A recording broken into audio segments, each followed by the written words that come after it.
So as I've been going through the game of Guild Wars 2, I've been looking for cool and random achievements that you can earn, and I found another 3 achievements that were interesting, but also provided some bonuses to your account. These are more awesome Guild Wars 2 achievements that you may have missed. Again, this series is being trialed, so if you want to see more, please like the video and comment downstate to help push this out. Also, consider subscribing to the channel for more Guild Wars 2 content. Okay, so the first achievement that we are looking at is No Mask Left Behind. This achievement is from the Heart of Thorns expansion, and once complete, earns a mineable Aurelium node at your home instance. Aurelium can be used to purchase a wide variety of things from the Exalted Mastery vendor, but this, again, requires specific masteries associated with the Exalted. The Exalted masks you have to find are located all over Auric Basin, and honestly are not super challenging to locate.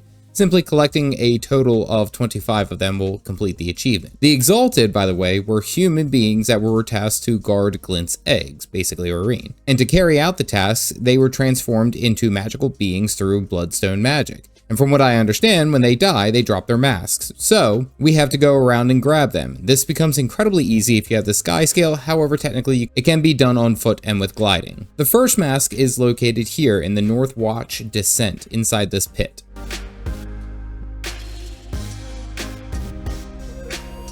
The second is located in Bristleback Chasm, high above the Vine-Tooth Den, here.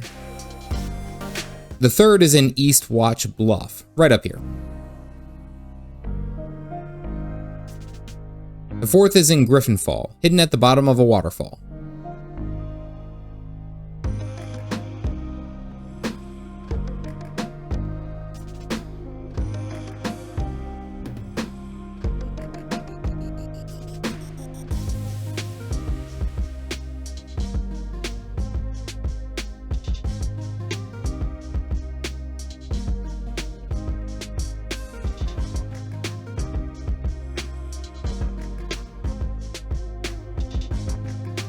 The fifth mask is in Chalk Hollow, down in the southern section of the map.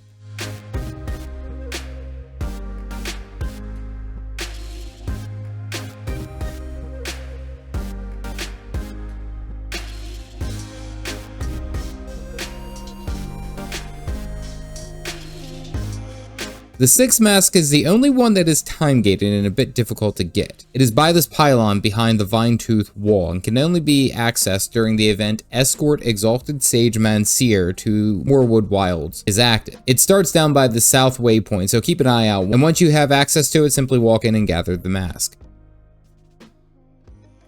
The seventh is in Bristleback Chasm, high up here on a tree.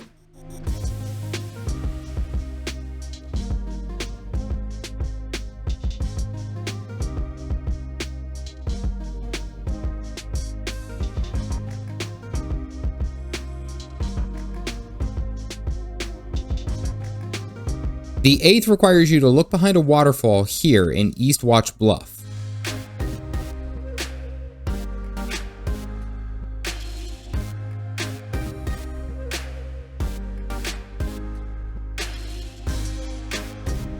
Number 9 has you looking up and down these trees on the left side of this mountain faced by the falls.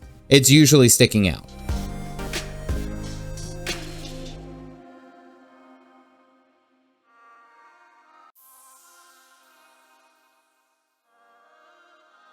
Number 10 is directly below number 9. Work your way all the way down here into the small opening and you'll walk right up to it.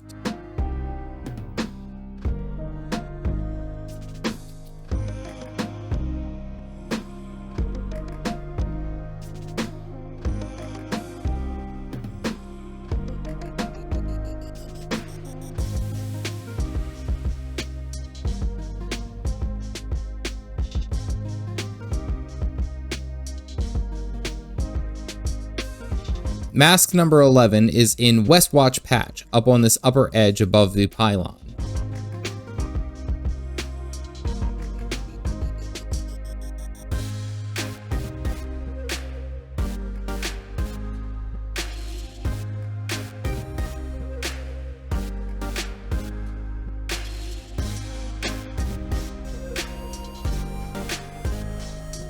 Number 12 is a bit more annoying to get as you can easily get turned around, but it is in the Tarnished Treetop in the northwest section of the map. The 13th mask is up on this ledge overlooking the Northwatch Shrine complex.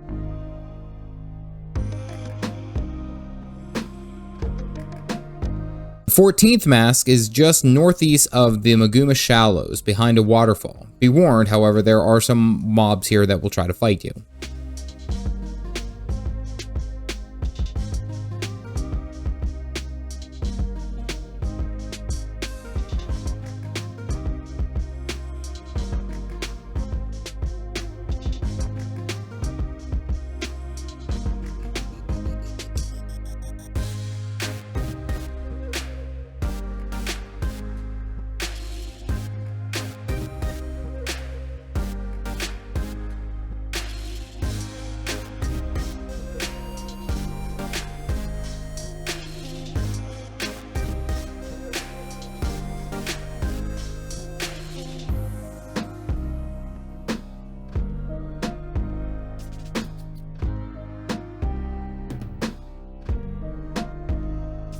The 15th mask is by Burnisher's Quarry, essentially as far east as you possibly can go by these waterfalls.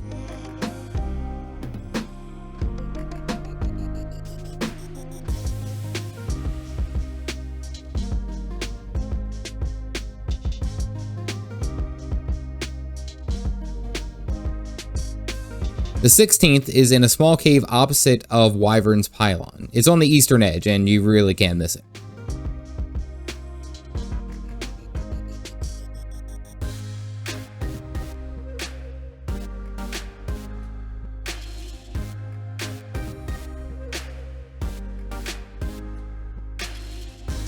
Mask 17 is in Chalk Hollow, basically within spitting distance of the entrance to Tangled Depths.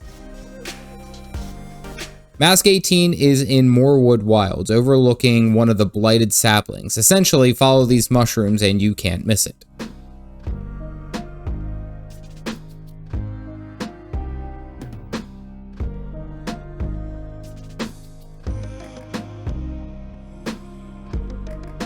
Mask 19 is opposite of the entrance of Balthazar's Rest, on a rock with a clear view of the temple door. Straightforward. Mask 20 is in Southwatch Creep, up on this ledge in an open section here.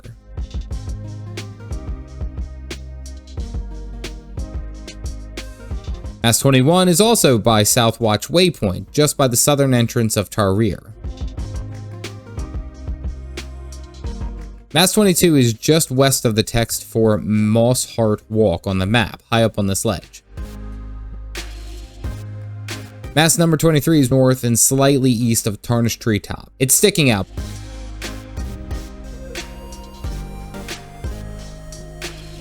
Mask number 24 is just west and north of Last Gear Standing in this opening by some smoke scales.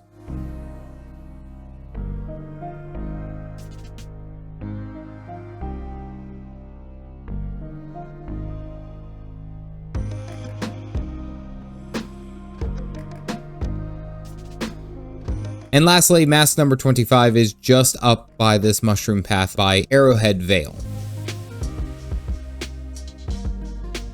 Honestly, I don't mind little collections like this with the sky scale because it took me only about like 30 to 45 minutes to finish all the pieces I was missing. And hey, it's a free home instance node for me too, so that's a win-win. So this next achievement is such a damn reference to The Hobbit and The Lord of the Rings, but this achievement is called There and Back Again, and it is oriented around Secrets of the Obscure expansion. Basically right when you get into Skywatch Archipelago. Now, I did this one without actually recording, but it's fairly simple and it earned you a mastery point. This achievement has you flying your sky scale from this giant glowing ball at the entrance of Skywatch Archipelago all the way to the entrance of the Wizard's Tower in under 10 minutes without dismounting from your sky scale or teleporting. Honestly, having leyline flying here is a godsend. Simply fly from that entrance all the way to the Wizard's Tower to earn the first part of the achievement. It works also too if you have updraft. It makes everything a lot easier and a lot smoother, although I do think you can kind of muscle through if you don't have those masteries already done. The second half has you going straight back to where you came from the Wizard's Tower.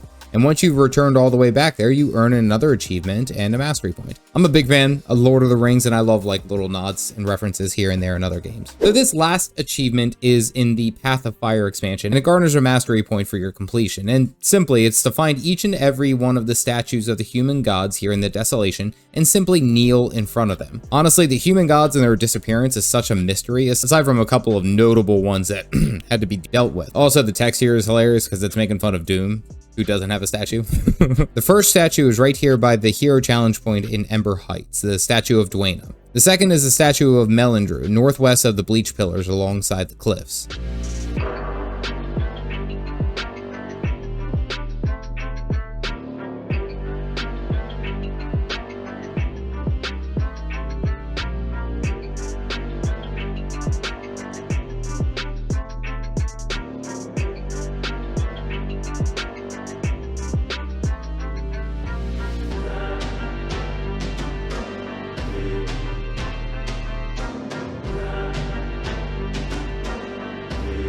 The statue of Lissa is on the western edge of the spillway.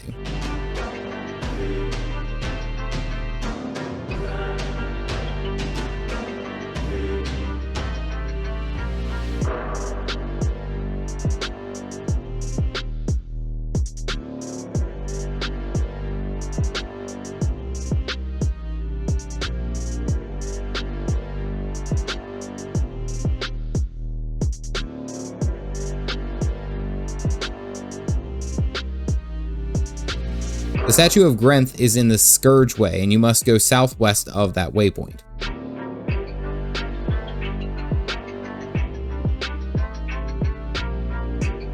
The statue of Balthazar is also southwest of the Scourge Waypoint, nearby the Revealer Vantage point of interest. The statue of Cormyr is in the Northern Desolation by the Blind Faith point of interest.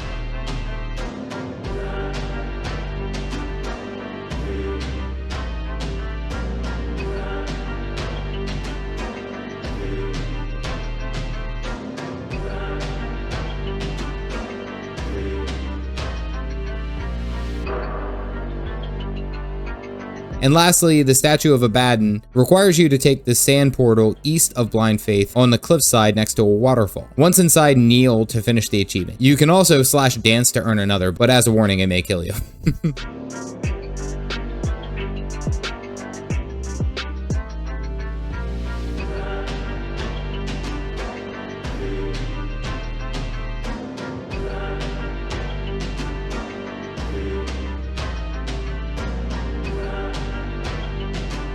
I like the idea that the remnants of the human gods are still here, and a little bit of an Easter egg for them as you are going through the Path of Fire expansion. So those are this week's awesome achievements you may have missed. If you missed the first episode, you can click this video here to become a Knight of the Thorn. As always, stay caffeinated, folks.